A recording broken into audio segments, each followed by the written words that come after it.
Okay, I don't know where this came from in Spurs Nation, but this is not necessarily a good thing for us. I want some rest. Are we having fun yet? All right, guys, we got something to talk about because I don't know where it came from, but there's quite a few people on Spurs Twitter that believe that this is great right now, and I don't think so. So we're going to talk about this because there is quite a bit to go through. Now, before we do, really quickly, sorry about the fan. I can actually say it, okay? I feel good actually saying it because someone in my last video said, hey, I can actually hear the fan. So you can actually hear the fan. Now I can apologize about it and feel better about myself. So I am sorry about the fan. And also, Clan the Merch fan. So if you guys want to support the channel, please head on over. I'm actually really proud of this one. And just keep in mind that I print these on demand, okay? So if it's kind of first come, first serve, but don't worry, like if you order, you're gonna get yours regardless, okay? I'm gonna fulfill every single order.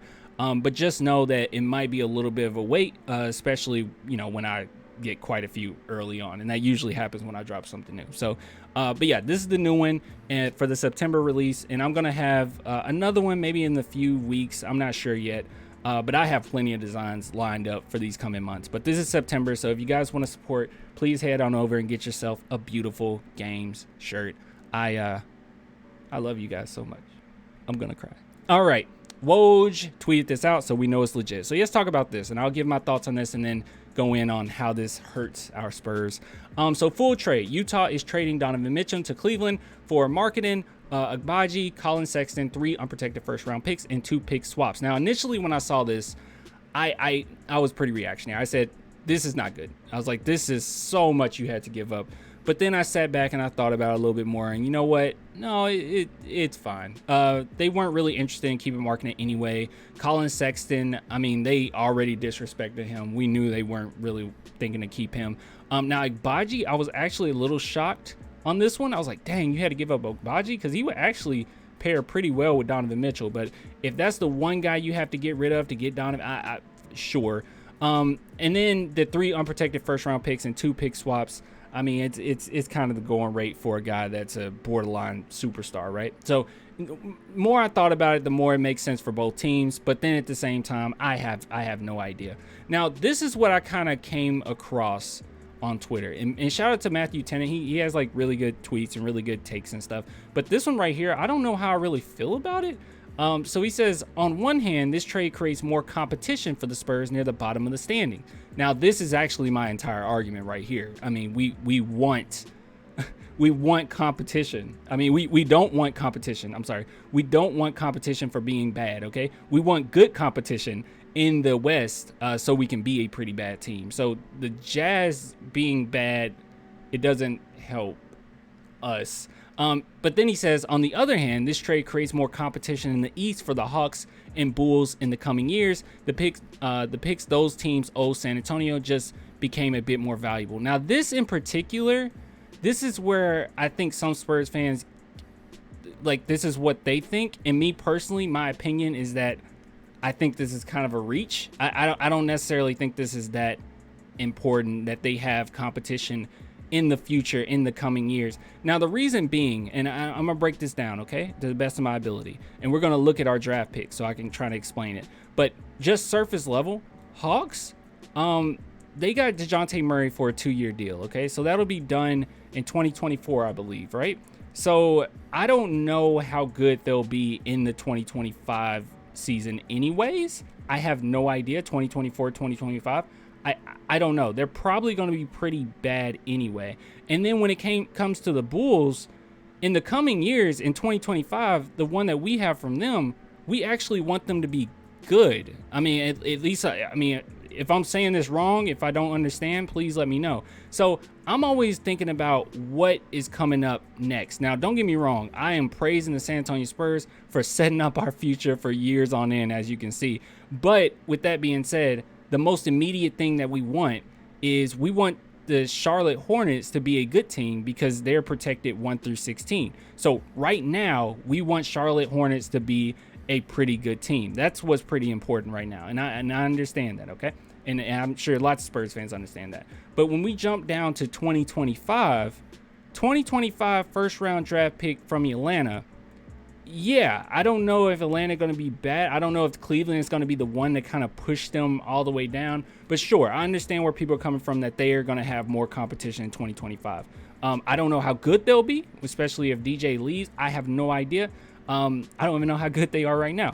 But sure, that makes sense. But the Chicago one, this doesn't make sense to me, because we want them to be a pretty decent team. We don't want them to have more competition and knock themselves into the lottery.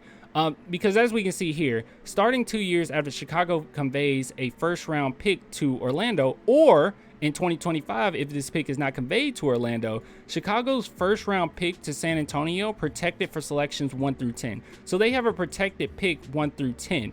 I mean, it's very specific, the area that we would need them to land in. We would need them to be a bad team, but not super, super bad, so they can land in the lottery, but outside the 10, I don't know. At this point, I'm like, the thing that's most likely is we need them to be a good team, so their pick is outside of the lottery, slightly outside of the lottery, hopefully. But I don't know if them going against the Cleveland Cavaliers, and the Cleveland Cavaliers ideally being a good team, really helps us with their pick. Does that make sense?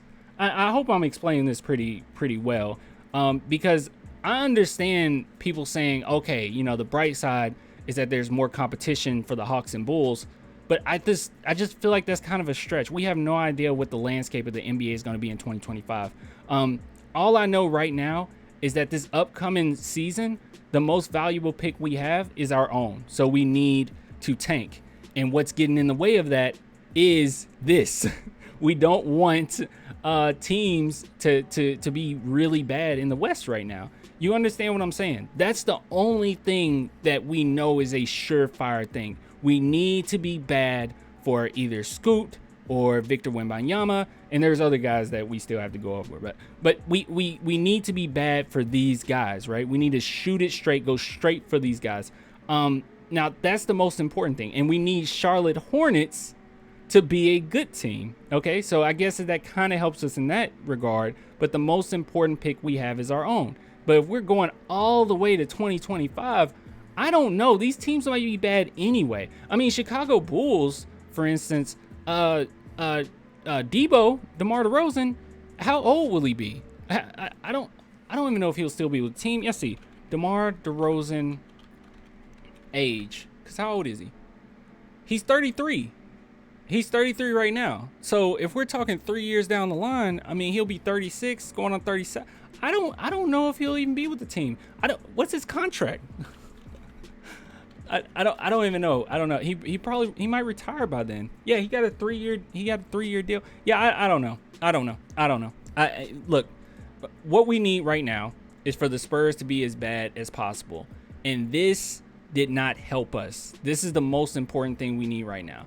While it's cool to look for the future and like be on the bright side, because that's all Matthew Tennant was trying to do, is just like, okay, just look at the bright side of this. I just don't know if it helps us that much. Oh, he actually elaborated. It's not a major needle mover right now, but that added competition throws a few more hurdles in the way of Atlanta and Chicago as they try to establish longevity and staying power in that conference. Yeah, but that's the thing. We want, if I'm looking at this wrong, let me know, but we want Chicago to be good. We don't want them to have a lot of hurdles. And we want them to be decently good. We don't want Chicago Bulls to have hurdles in 2025. We don't. I don't know. You guys let me know what you think. Those are my thoughts. But yeah, this doesn't help the Spurs. I feel like if anything, it kind of hurt us. But I don't know. And I understand a lot of people trying to look at the bright side, because apparently, like, and this was my initial reaction, by the way, and I was pretty wrong. But yeah, I don't know. I was trying to figure it out. I was trying to see what people thought. But no. And then, oh, dude, I thought that was actual Kendrick Perkins. I was like, oh my goodness. It seemed like something he would say too. And look, I'm kind of just like looking at what these say now. Miami could have literally offered a better package than that. Miami's a borderline finals team. Why would they? He ain't worth 5 first-round picks. Okay, these people don't know what they're talking about. Let's see. Nobody is. It's the same situation as whatever. They wouldn't want our picks. We never really have high picks. Resigning Grandpa was probably okay. All right. I don't know. Twitter comments are strange. I don't know. I don't care.